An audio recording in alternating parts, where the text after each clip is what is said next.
ప్రజలకు తెలియజేసేది ఏమంటే ఈ రాష్ట్రంలో జరుగుతున్న పరిస్థితులను ఒక్కసారి ప్రజలందరూ కూడా గమనించాలని చెప్పి మీ ద్వారా వేడుకుంటూ ఏమంటే ఒక సంవత్సర కాలం తర్వాత ఏ రోజైతే వైఎస్ఆర్ కాంగ్రెస్ పార్టీ మీరు ప్రజలకు ఏమైతే హామీలు ఇచ్చారో ఆ హామీలు నెరవేర్చలేదని ఇంటింటికి ఈ కార్యక్రమాన్ని ముందరకు తీసుకోవాలనే ఉద్దేశంతో పార్టీ ఒక మంచి నిర్ణయం తీసుకొని ప్రజలకు తెలియజేయాలి, మంచి జరగాలి ప్రజలకు.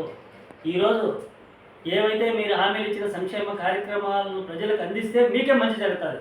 కానీ వైఎస్ఆర్ కాంగ్రెస్ పార్టీ తెలుగుదేశం పార్టీకి మంచి పేరు వస్తుందనే ఉద్దేశంతో ఆలోచించేలా ప్రజలకు న్యాయం జరగలేదు అని నిలదీస్తే అప్పుడు ప్రజలకు మంచి జరుగుతుందని ప్రతిపక్షంలో ఉన్నా కూడా ప్రజల తరఫున పోరాడాలి అనే మంచి నిర్ణయం తీసుకొని ప్రజల్లోకి ఏ రోజైతే బయలుదేరిందో అప్పుడే లిక్కర్ స్కామ్ అని, మైనింగ్ స్కామ్ అని రకరకాల పేర్లతో మీడియా ద్వారా కానీ సోషల్ మీడియా ద్వారా కానీ తెలుగుదేశం పార్టీకి సంబంధించినటువంటి నెట్వర్క్ల ద్వారా ఒక అభూత కల్పనను క్రియేట్ చేసి ఈరోజు ఎవరైతే జగన్మోహన్ రెడ్డికి ఈ కార్యక్రమాల్లో ప్రతిపక్ష పాత్ర పోషించే దాంతో ప్రధానంగా అండగా ఉన్నారో, ప్రజలను చైతన్యవంతులు చేసి పార్టీని బలోపేతం చేస్తున్నారో వైఎస్ఆర్ పార్టీని, వాళ్ళని టార్గెట్ చేసుకొని ప్రతి ఒక్కరు కూడా మీరు గమనించండి. ఈరోజు అరెస్ట్ అయిన వ్యక్తుల్లో ఎవరు కూడా లిక్కర్ వ్యాపారం సంబంధించినటువంటి వ్యక్తులే కాదు.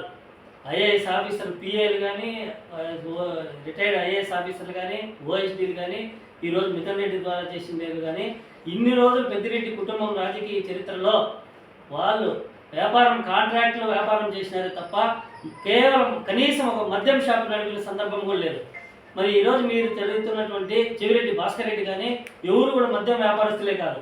మీరు మద్యం స్కామ్లో ప్రజలు అయితే మద్యంలో ఏదో జరిగిందంటే ప్రజలు నమ్మతారనే ఒక అభూత కల్పనను క్రియేట్ చేసి ఈరోజు కావాల్సిందే అక్రమంగా ప్రజల్లో ఎవరైతే బలంగా ఉన్నారో వాళ్ళని దూరం చేయాలని చెప్పే ఉద్దేశంతో ఈ అరెస్టులు జరుగుతున్నాయి. నిన్న మిథున్ రెడ్డి గారు అరెస్ట్ చేసేటప్పుడు కూడా చెప్పినాడు, ఏమీ లేదో లేని దాన్ని క్రియేట్ చేసి మీరు చెప్తున్నారు, ధైర్యంగా ఎదుర్కొంటాం, ధైర్యంగా పోరాడతామని. మేమందరం కూడా ప్రజల దగ్గరికి వెళ్తాం. ఈరోజు చిత్తూరు జిల్లాలో ముఖ్యంగా చంద్రబాబు నాయుడు గారి కోపం ఏమంటే, చంద్రబాబు నాయుడు గారు కానీ 15 సంవత్సరాలు ముఖ్యమంత్రిగా ఉన్నాడు, మరి కిరణ్ కుమార్ రెడ్డి గారు 3.5 సంవత్సరం ముఖ్యమంత్రిగా ఉన్నాడు.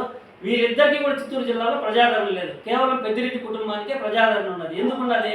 వాళ్ళు ఈ జిల్లా అభివృద్ధి కోసం ప్రజల కష్ట సుఖాల్లో నిత్యం పాల్పంచుకుంటున్నారు కాబట్టి ప్రజలు వాళ్ళని ఆదరిస్తున్నారు.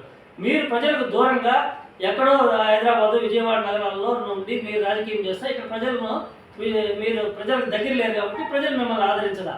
కానీ మా జిల్లాలో మేము ఉండి ఇక్కడ పుట్టి ఇక్కడ పెరిగి ఇన్ని రోజులు సీఎంగా ఉండి ఇంత ప్రతిపక్ష నాయకుడిగా ఉండి మాకు లేని ఆదరణ మీకెందుకు వస్తుందని ఒక దురుద్దేశాన్ని పెట్టుకొని ఈరోజు వీళ్ళ కుటుంబాన్ని దూరం చేస్తే తప్ప జగన్మోహన్ రెడ్డి గారి పార్టీని దెబ్బతీయలేమని చెప్పి ఈరోజు ఈ అరెస్టు జరిగింది. ఇట్లాంటి అరెస్టులకు పెద్దిరెడ్డి కుటుంబం భయపడేది లేదు.